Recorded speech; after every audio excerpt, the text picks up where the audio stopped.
Amanda Dugard AQShning Uopiton shahridagi hayvonot bog'ining xodimi. Endi u noodatiy ish qilishga to'g'ri kelmoqda.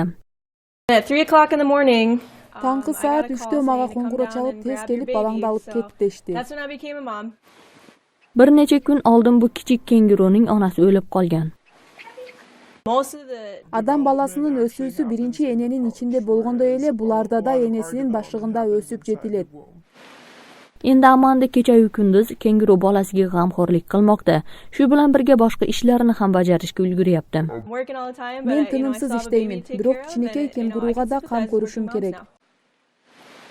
Kenguru bolasi kundan kunga katta bo'lyapti. Uni ko'tarib yurish ham endi muammoga aylanmoqda. Every day is something Ар күнү different, түрдүү and it's just кыймылдары getting пайда болуп жатат. personality. Бул өтө It's сонун. just really Өзүмө fun. да It's a really тажрыйба cool арттырдым. experience.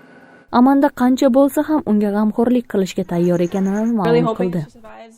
Кичинекей We're just trying кенгуруну our сактап best, and калуу it's a үчүн learning experience колубуздан for us as келген well. аракеттерди көрдүк.